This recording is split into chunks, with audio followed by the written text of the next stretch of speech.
everybody hear me? I hope so. Hi. Good to see you.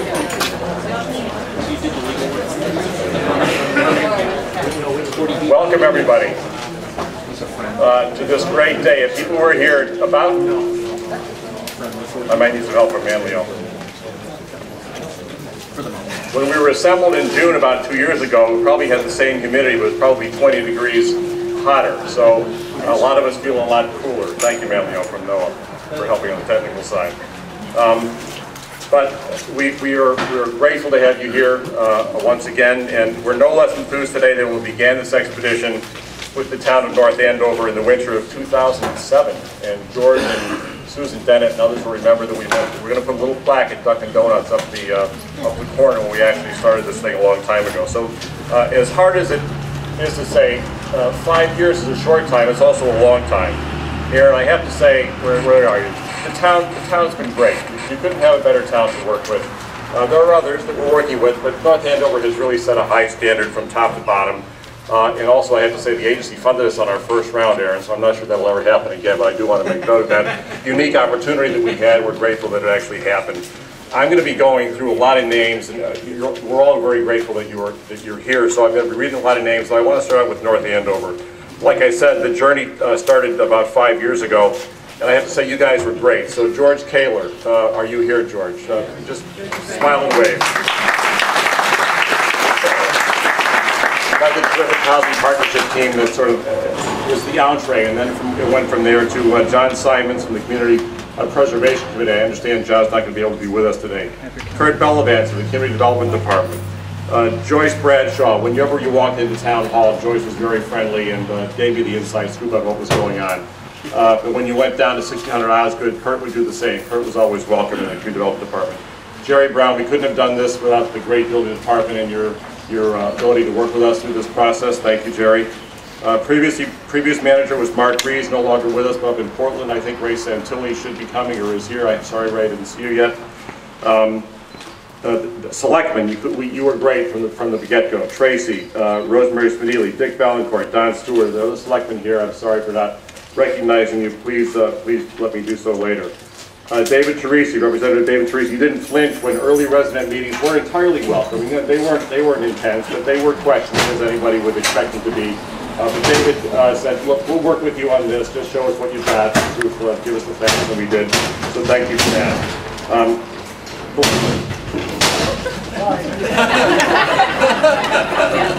You got to get the mail, you got to get the noise, it's okay.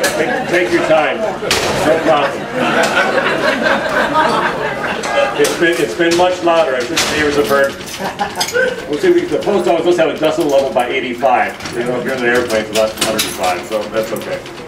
Heard a lot of decibels. The LaFon family, Jim, Lillian, Lisa, Paul, you were great as welcomers. Maureen Cushing, I saw Maureen earlier as residents. You really made us feel welcome. You also provided an atmosphere of, you know, what are you really going to be doing? Show us what you are, show us who you are, give us the facts, and we'll work with you, and you really did. We thank you for that. Tricia Melvin, organizer extraordinaire, helped us go through town meeting and call people. Thank you, Trish, for all that you've done and haven't been. We couldn't have done it without you. And I have to say, you have some great folks here in North Andover who work for the agencies. We'll meet them later, but also our great attorneys, John Smolek and Brian Vaughn. Thank you for all your fine work in helping us permit the process and get it through.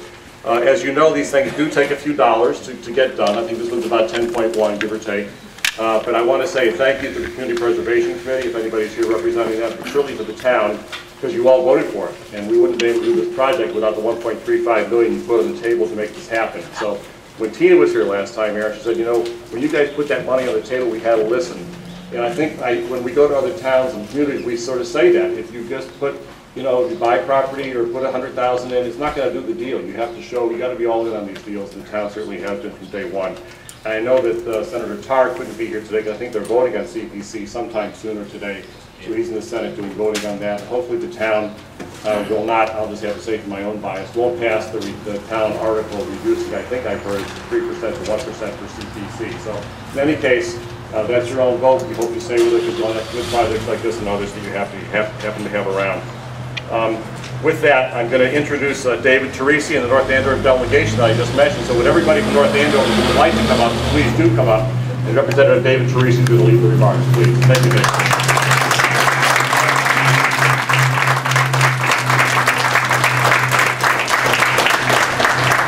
Well, I know Al Manzi has to leave, but if Al's here and wants to take the up, then please be welcome. Anybody else? I wanted to say, obviously, as Phil mentioned, it's great to be here under a lot cooler circumstances. Those who were 2 years ago, it was a total sweatbox when we were out here doing the groundbreaking. But Phil recognized a lot of people, and I just want to echo those thanks to a lot of people in this town. But Phil, your leadership, your vision, your perseverance, definitely noticed, and I can't say enough good things about NOAA. You have a great organization, and this is a great asset for the town of North Andover. I do want to mention a couple people I'd like to thank specifically, just because, you know, North Andover obviously it's a great community, but I will say honestly, I've represented the town for 14 years, and it's never has been as accepting of affordable housing as it has for this. And I think we had elected leadership change a few years back, and I'm going to put her on the spot, but you know, a person like Tracy Watson, who spent her life in housing and understands it. You know, Tracy and I don't always agree on every political issue, but when it comes to affordable housing, we're absolutely on the same page. And she was a driving force for this project, and to have that kind of elected leadership, you need that to get this done. Another person I want to recognize and mention, people who know me know that I'm not a big fan of town meeting. And sometimes, you know, people get up there and they talk and they talk and they talk. But every once in a while, someone gets up at town meeting and speaks with a clarity of purpose and talks about how important things are to this town, and someone who has the respect and credibility of the entire body. And I knew that this was a slam dunk when Jim LaFawn got up at town meeting a few years back and said, this is good for the town, let's do this. So Jim, personally, I want to thank you for leading that charge, so thank you.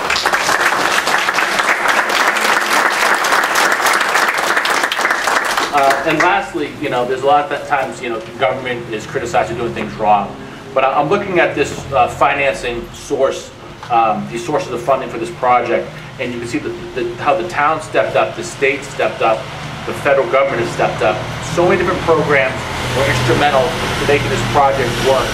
And I'm very proud that the state was able to contribute, and I'm very proud to live in a town that was really ready to step up and commit a lot of town and local funds to it. So this is a fantastic project. It adds a lot to the community, and I can't be happier that you guys are open for business. So thank you very much.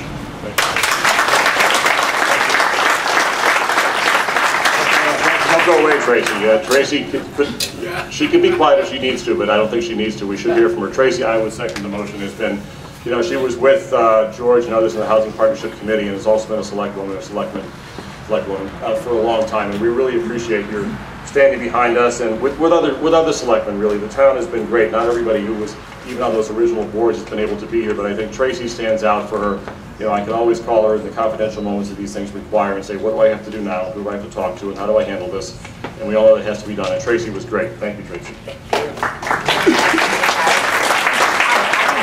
I really don't have much to say except congratulations. Congratulations to everyone who has been involved with this from the beginning. To be here from the first time Phil came to a Housing Partnership Committee meeting, to be able to be here on that very hot day, for groundbreaking, and to be here today has been nothing but an honor. I've spent my professional life in the housing arena, mostly in affordable housing arena, and I'm honored and thrilled to be a part of this, and so happy that the town of North Andover could partner with an incredible organization like NOAA. So thanks to everybody.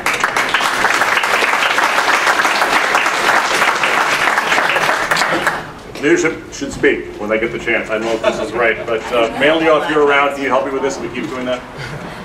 So hi, I'm Dick Valancourt. I'm the newest member of the Board of Selectmen here in North Andover, but prior to that I was on the zoning board. So I went through the entire permitting process with this project, and again I want to echo some of the sentiments. NOAA was a great group to work with. Attorney Smolak and Vaughn were awesome to work with through that whole process. It's a 40B is a long process, and we get to know each other real well during that process. And I want to recognize a couple other members of the zoning board that are here today. Rick Byers in the back, that was also throughout the process. Al Manzi, as I already mentioned, I think Al might have left.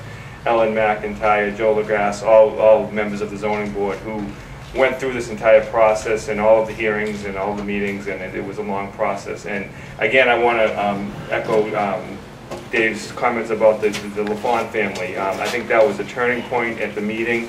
The LaFawns came in and talked about how important it was to get this done, and they live right across the street here.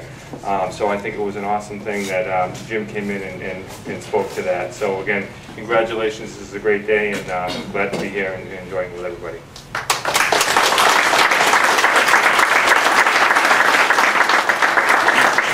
Thank you, Dick.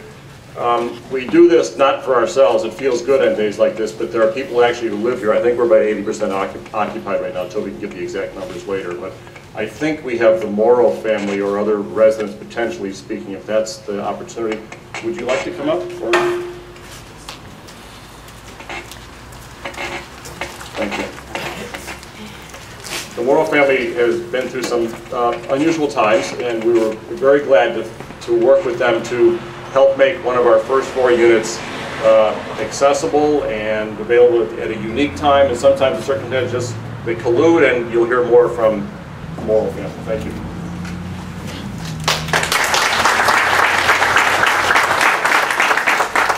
Hi, my name is Kelly Morrow, my husband's Joshua, and our son Tristan. Just wanted to say a little bit about what brought us here. 6 months ago, we never saw any of this coming. My husband Joshua was working full-time. I was taking care of our son and the daily duties of our home. And then a phone call ripped away all the stability we had. I was told Joshua was in a car accident and that he had significant injuries and needed to go to MGH right away. As soon as the severity of his injuries was established at MGH, he went for surgery and then immediate admission into the spinal cord program at Spalding Rehabilitation Hospital, Boston. There we started trying to figure out life with a wheelchair and what that meant. At the time, we rented a house that had narrow doorways and loft bedrooms with ladder staircases, so it became very apparent that our first order of business was to find suitable housing. A housing search is frustrating under normal circumstances, but we have our new income limitations and accessibility requirements, so it was almost defeating. Months of searching led to nothing but dead ends. Until I found an ad for Stevens Corner on nearlistings.org. Meeting Eleanor was the highlight of our housing search and our turning point. A property manager that genuinely cares about people. In my most recent experience, which was a crash course, that was a rarity. Although we were told at first we did not qualify for the handicap unit for one reason or another, beyond our understanding, Eleanor and the team at Cochran Management obviously disagreed. They pushed for us to be approved and worked hard for us to help it happen. When Joshua and I showed up to sign for what we believed to be a regular 2-bedroom unit, we found out we were in fact getting the handicap unit. It was the first truly good thing to happen to our family in months. We were overjoyed to tell our son that his father was finally coming home and that we would be together again.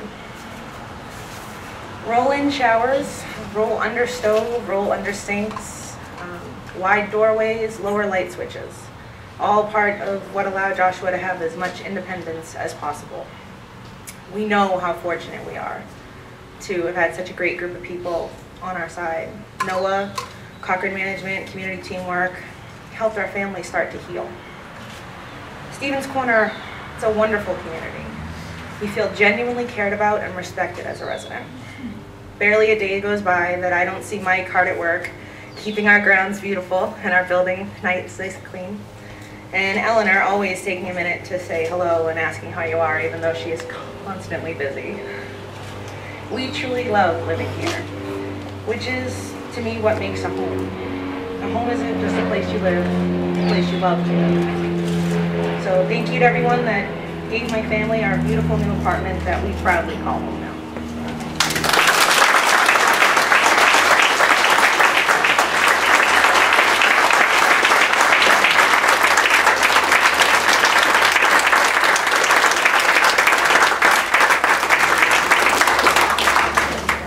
I'm sorry, Aaron, you have to follow that.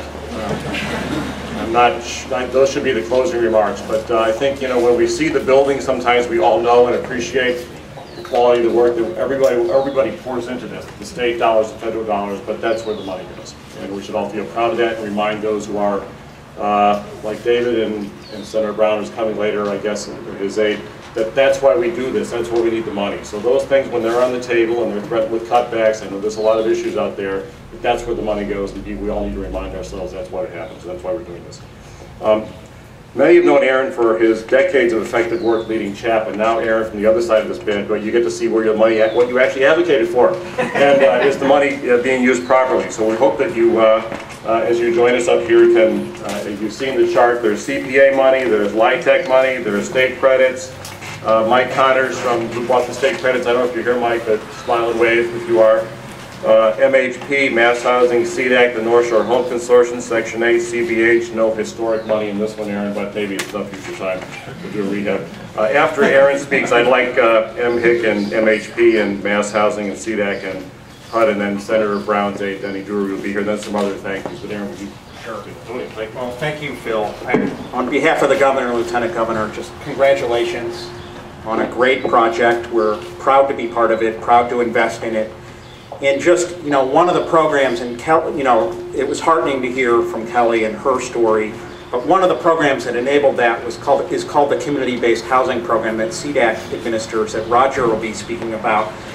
Years ago, we would have had people with disabilities in segregated units with other people with disabilities, and now, today, through this program, they're integrated within typical affordable housing development, which is the right way to go, and I'm just really proud of how it all worked out, and thanks, Phil, for making those units available under that program. Thank you to all the other state partners involved, and you'll be hearing from each one of them, so I don't need to read them off, but especially Representative Teresi, who's been a strong supporter of affordable housing for many, many years. We relied on him when I was at CHAPA and now at DHCD, and appreciate your support, the support of all the local elected officials. This doesn't happen without strong local support, as Phil has mentioned. And the volunteers, the Housing Partnership, the Community Preservation Act. This is unusual to have that much CPA money going into affordable housing. We'd love to see that in other communities, and congratulations on the strong local support that we've had. So a couple weeks ago, the Lieutenant Governor announced our recent funding round, which is over $100 million to create over 2,000 units of affordable housing across the state. And I'm proud that one of them is another NOAA project, which I hope to be at the groundbreaking for, called Benefield Farms in Carlisle. And so not only have we invested in this, but we have a lot of confidence in NOAA as a partner to deliver other high-quality affordable housing across Eastern Massachusetts. So congratulations again, and really honored to be here. Thank you.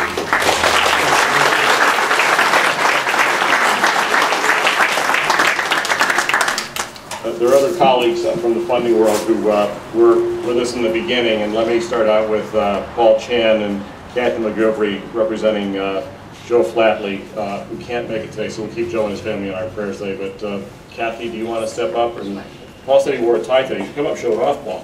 And any other, if I call people up, you'd like to bring everybody from the agency, please do that. So Paul, Melissa, anybody? Amanda Rowe? Amanda, are you here? Yes. Come on.